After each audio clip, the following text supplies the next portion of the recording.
And that's when I was like, oh, you know, wait a second, we could do this on a bike.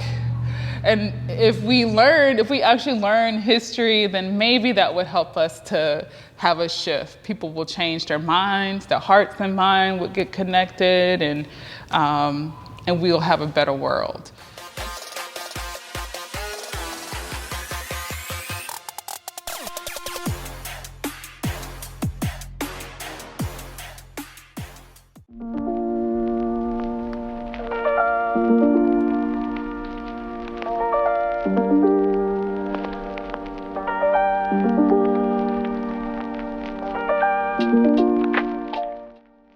My name is Nedra Deadwyler.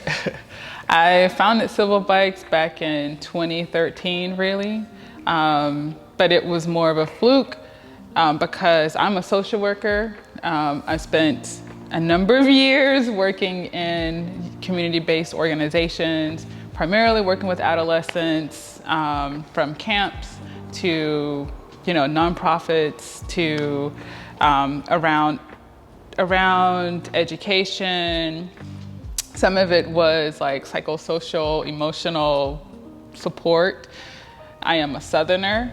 I was born and raised in Georgia, born in Atlanta, but raised, outside of the city. My family is from here, both sides for generations. I am a creative person. I wanted to be an artist, a visual artist. I will say doing this really connects a lot of things. I can be creative. I was always a lover of history and community building, really family oriented, and also just like to be outside. In my mid-20s, I decided that I wanted to leave the South because I felt that it was very limiting as a woman, as a Black person. I felt I needed to leave Atlanta to go find myself and find the way I wanted to connect to the world in another place. So my mom would not let me move. I needed a reason to go somewhere. So I applied to graduate school in New York and I moved to New York. But I no longer wanted to drive my car. And actually I was in an accident the summer before, that summer before graduate school. It started in August. So I didn't have a vehicle. And I wanted to move to a place where I could walk or bike or take transportation. So New York City was it.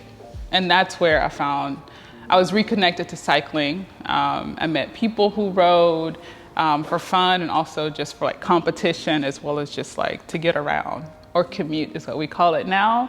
Then we were not calling it commuting. It was I'm gonna bike to work, So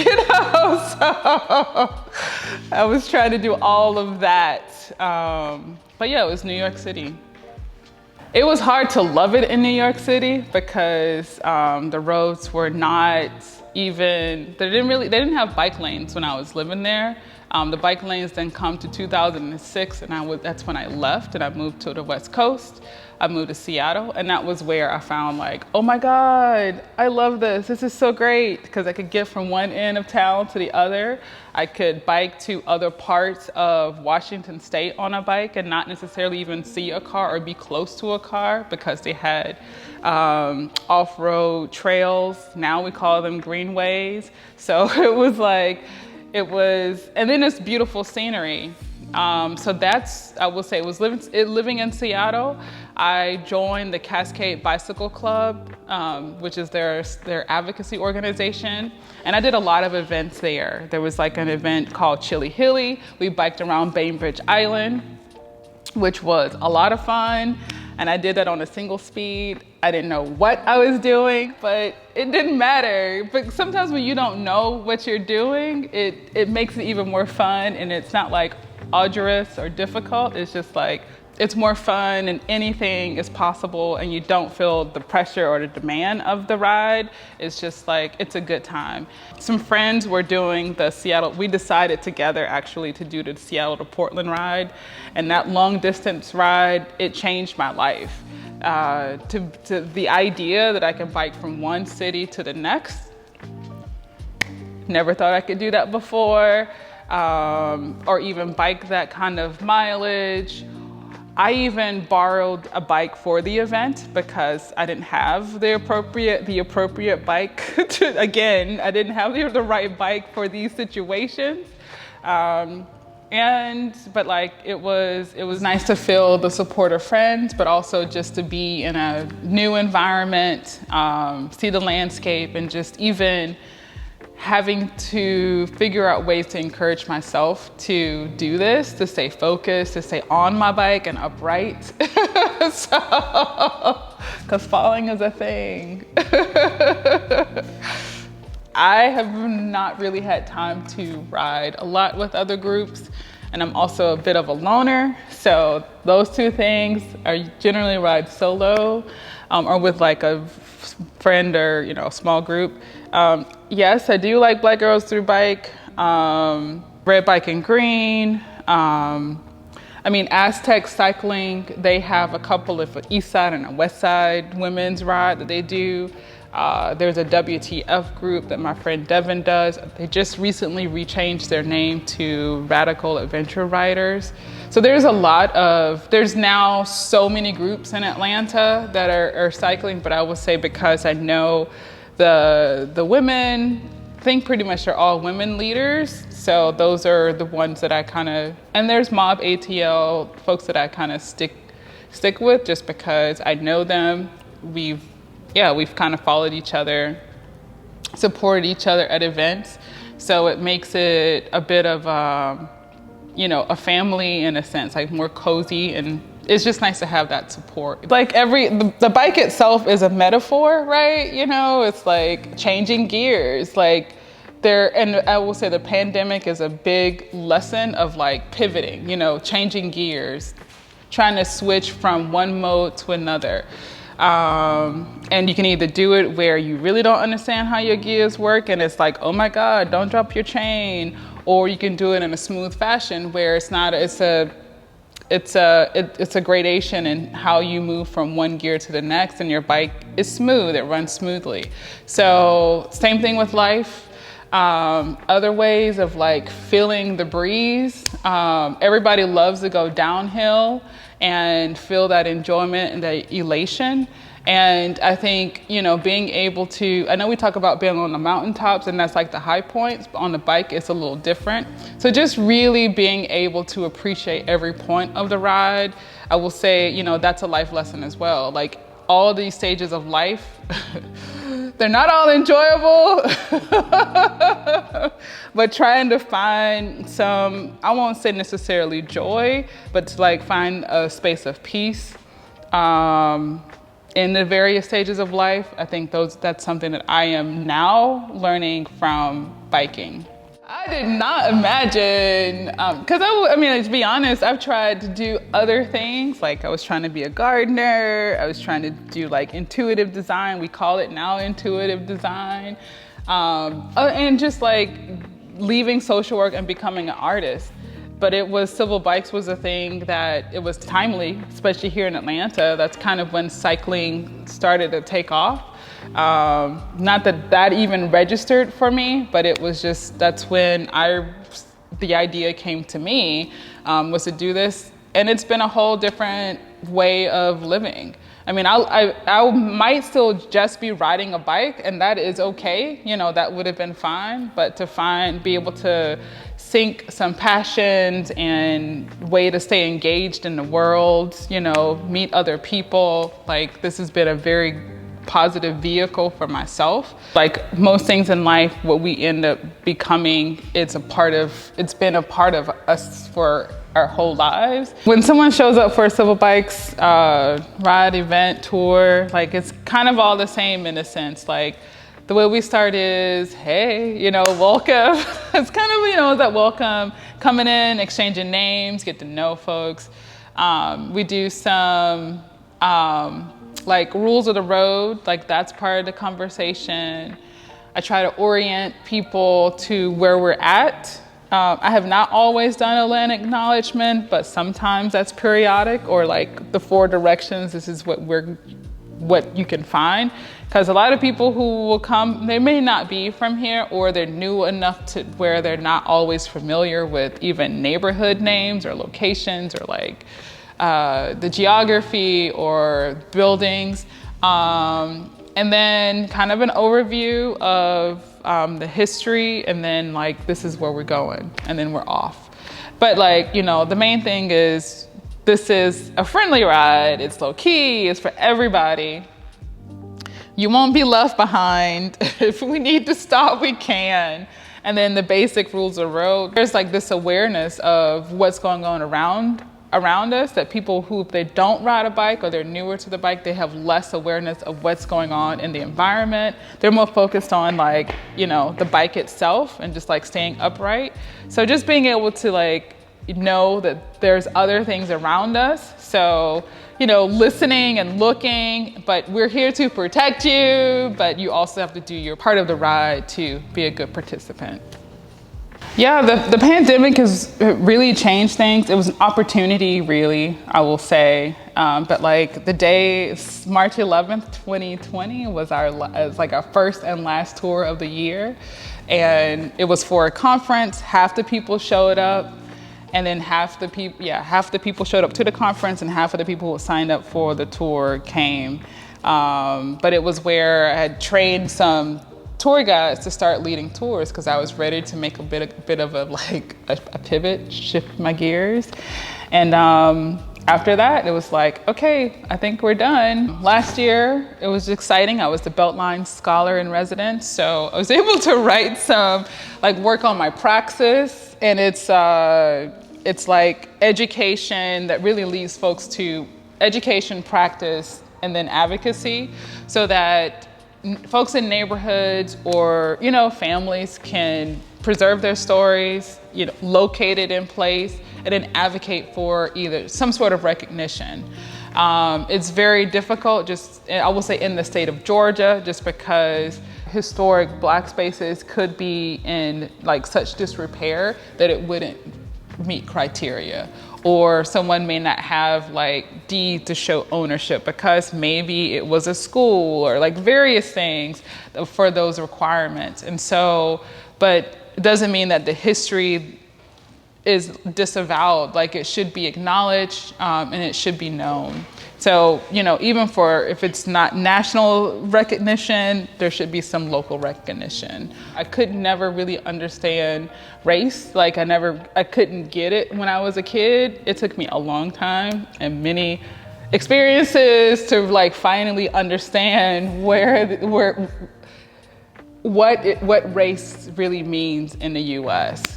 You know, being in school and living in the South, I will say my family is very family oriented. And so I heard a lot of narratives that I didn't hear in school. So trying to find my history in history I felt like I was always searching for that. And then finally, the pieces of moving to New York and into Seattle, the way I really learned how to learn those cities, understood some of like the history or the social aspect, it was walking and biking around or taking public transportation. But the way that it actually happened, I had moved back home. I met someone who was a journalist, and they traveled to the South to like do this tour of civil rights sites. Alabama, this is like 2013, they were opening up their civil rights trail. I will say by far, Alabama has been a leader around capturing civil rights history and narratives in place. And it was on that trip, my friend was a cyclist, and the woman who led us around, she was very engaging. So we went from Tuscaloosa to Greenwood, maybe to Montgomery. So we saw sites, but we also met like their elders at this point, but they had been children during the time. Well, one had been a barber, and then one woman had been a child. She was a foot soldier during the movement. So, she was on the Children's March. And what she had set up, it was the Safe House Museum in Greenwood, I think it's Greenwood, Alabama, just a little bit north of Tuscaloosa. She had a museum a little bit smaller in this space, but she had all these artifacts from like the KKK hood, you know, photographs, like all this like material culture is what they called it in public history. And she told us all these stories. It was like, oh my gosh, you know, just reminded me of talking to the elders in my life and just like the reality of none of this history, well, now that material starting to be in books, but growing up, you know, it wasn't inside of a book. And to be in a space where it was curated and crafted to engage and learn and to, you know, create some sort of shift in people around race and place and like human rights stuff was really remarkable. And that's when I was like, oh, you know, wait a second, we could do this on a bike. And if we actually learn history, then maybe that would help us to have a shift. People will change their minds, their hearts and mind would get connected, and we'll have a better world. That wasn't what led us to a better world. It was last summer, a global, you know, marches around police brutality and a pandemic, kind of, you know. It's like, you know, at least people kind of like, yeah, there was like a flip, the lights came on. Whether or not those lights are still on is another story, but there was a little bit of recognition of what Black folks have been saying, what brown folks, what immigrants, you know, what queer folks, what people who don't speak English have been saying is like, or people who are poor, like, you know, we're not a part of this. Y'all are hurting us. Get off my neck, you know. So right now, I think I need to remember for myself that cycling is good and it's a positive thing and it's restorative. And it's not just work and it's not just commercialism and it's not just about, you know, an image. It's really about the whole person. My perfect bike ride really is riding in the Pacific Northwest in the summer. So I get that temperature, you know, a little bit of sun, not too hot, like just right. I think anywhere close to water, you know, a little bit of hills, some valleys, some like, you know, cows or whatnot, then I'm good. Like it's peaceful, some trees. So that scenery can be anywhere, in any country, in any place. That's it. I will say right now, for me, like cycling, I felt like I stopped riding, you know, because it became work, it became tours, it wasn't riding. And just recently with my friend, we went on a ride. We rode 70 miles. And I was like, wait a second, I might actually like riding my bike. Yeah. That might be, I just need to go on like longer rides and not in the city. We went to the Silver Comet Trail and it was nice to feel the wind. It was nice to get rained on. It was nice to be in the environment. And it was nice to have like a little bit of a physical challenge, you know, of another person who is going to trying to ride 100, you know, miles. We didn't do that, but we got pretty close to it.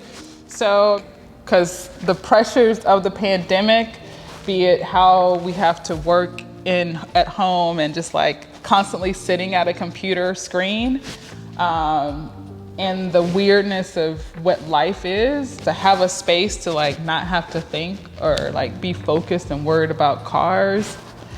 I think I need to do that like at least once a week to stay connected and reconnect to myself. Yeah, riding unapologetically. That's a really good question. I think for me, that means like most things, it's how you show up, come as you are, be yourself. It's just showing up as yourself and being you on your bike, whatever your style is. Some people love to do tricks, not me, I can't do any, but like if that's how you need to ride in order to ride your bike, do you.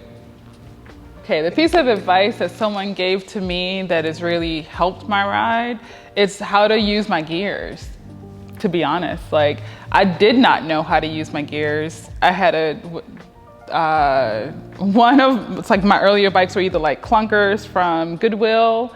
And when I finally got a bike that I wanted, it was a single speed just because I didn't have to worry about gears.